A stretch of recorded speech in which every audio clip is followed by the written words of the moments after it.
Bem-vindo ao Criatório Plenos. O assunto de hoje é esse periquitinho aqui, que apesar de ser muito conhecido na área de sul e sudeste do Brasil, é mais conhecido em São Paulo. Boa parte dos nossos clientes são de São Paulo e, por incrível que pareça, é de difícil reprodução. Então a gente vai falar um pouco do tema, comportamento e essas coisas todas, para ver se ele cabe na sua vida, né? Periquito rico é uma ave de pequeno porte, com aproximadamente 70 gramas. Ele é um animal bem territorialista, então de certa forma é um pouco difícil de introduzir outros animais posteriormente.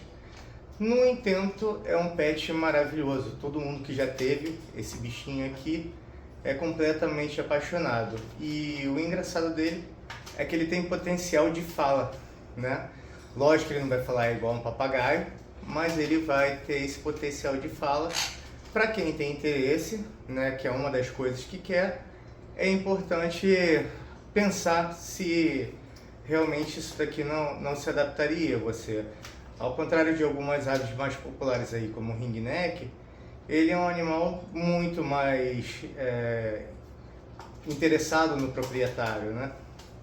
E isso é bem legal, porque quando você vai pegar uma ave, você não tem certeza se ela vai falar ou não. Mas é muito importante você saber se ela tem potencial ou não. Mesmo que você pegue um papagaio, que todo mundo fala que eles falam isso é uma condição que você vai ter que dar. Você vai ter que treinar esse animal para que ele tenha potencial de falar, repetição, estimular ele com algum petisco toda vez que ele começa a balbuciar e tudo. Então, hoje o Criatório Plenos, até onde eu sei, é um dos poucos criatórios, ou se não o único do Brasil, que cria essa espécie. Esse periquitinho aqui na natureza chega a viver 20 anos, então assim, todo mundo fala, mas um pássaro tão pequenininho, por que eu vou pagar essa grana toda? Mas é um companheiro que vai viver mais do que muito cachorro, e se você for ver, é mais barato do que muitos cachorros aí, quando você compra num local que realmente cuide dos animais, né? E aqui no Criatório Plenos a gente preza muito pelo que entrega a vocês, né? A ideia é sempre levar um companheiro que viva muito tempo com vocês, por muitos anos, trazendo alegria para sua casa e para sua família.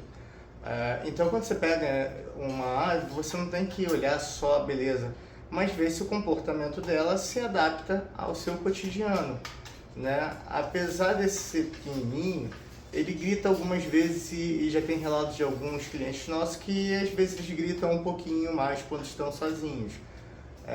Então se você vai ter sozinho, talvez não seja muito interessante. Então se você vai ter ele sozinho, às vezes nem é tão interessante assim para ter um apartamento que pode te causar problema. Se você mora em casa, não vai gerar problema nenhum, né? Ele é bem tranquilo e bem divertido. Em questão de doença, quando a gente pega a literatura do Tony, ele fala que esses animais, quando chegaram aos Estados Unidos, teve muito problema de pneumonia. Mas esse problema aconteceu pelo quê? As pessoas maceravam o alimento na boca e alimentavam eles com papa. E essa contaminação passou a ocorrer por transmissão humana, né? Algumas doenças a gente sabe que as zoonoses elas podem passar do animal para a gente, mas a gente também pode levar algumas doenças para os animais, como foi esse caso desse surto que muitos animais tiveram esse problema nos Estados Unidos. Reprodução. Apesar desse bichinho pequenininho aqui parecer simples de reprodução, não é tão simples assim. Algumas vezes ele entra em maturidade já no primeiro ano de vida. No entanto, é normal que esse primeiro ano não tenha sucesso reprodutivo, o macho não consiga fertilizar. E mesmo que ele tenha já mais velho, provavelmente as primeiras posturas não vão ter sucesso. Lembrando que é extremamente proibido reproduzir essa ave se não for um criador comercial ou... acabou. Ou um zoológico autorizado a esse tipo de manejo, tá? Por ser uma ave silvestre.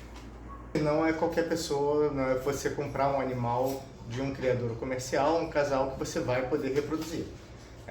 A legislação brasileira existe inúmeras questões onde você precisa ser um criador legalizado para ter reprodução disso. Então, esse ponto aqui está mais relacionado a uma curiosidade para biólogos e veterinários e criadores comerciais, não só do Brasil, como de outras partes do mundo, né? Então, eles se adaptam tanto a ninhos de 20 por 30 de altura, como ninhos de 30 de comprimento por 20, né, de altura e largura. No entanto, esse ninho horizontal é mais interessante, porque eles são aves que defecam muito no ninho, e essa sujeira acumulada facilita você manter os filhotes mais limpos, né, já que eles sujam mais a porta, a garantia de manter. Eles são aves diferentes de muitas outras que acabam defecando na porta do ninho. Outra questão é que essas aves têm estímulo quando são criadas de frente para outra. Lógico que a criação em bando para nenhuma ave hoje é tão interessante, mas quando você tem uma de frente para outra, isso gera o estímulo. A grande questão é quando você tem uma entrada de ave ou uma saída de ave, isso pode alterar a reprodução do seu ano nesse plantel. A alimentação. Você pode trabalhar com estrusadas de calopsita para eles gostam muito de fruta, no entanto não se deve dar tantas frutas assim para o citacídeo, porque você engorda muito essa espécie, né?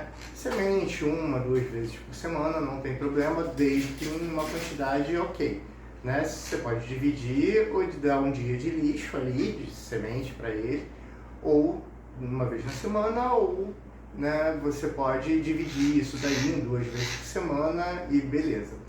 Para psitacídeos no geral, dê preferência a legumes, verduras escuras, alimentos que venham ter baixo índice de glicose, né? Esses animais eles engordam muito fácil. Quando você consegue manter uma qualidade de alimentos ali, uma variedade de frutas e legumes, você pode até pular a parte de dar estrusada, né? Desde que você saiba dar uma variedade muito grande de legumes, ao qual compense toda essa questão de nutrição, ter uma variedade ali de vitaminas, proteínas e tudo. Mas como a maior parte das pessoas não tem condição de fornecer com essa variedade, não vai ter um acompanhamento com um zootecnista para garantir os índices nutricionais, essa ave não pode consumir a mesma coisa que ela consumiria na natureza, porque ela não vai ter um gasto energético tal qual ela teria na natureza, né? E a falta de alimento que ela iria encontrar na natureza, ele não vai encontrar em cativeiro, porque você não vai deixar o animal passar fome.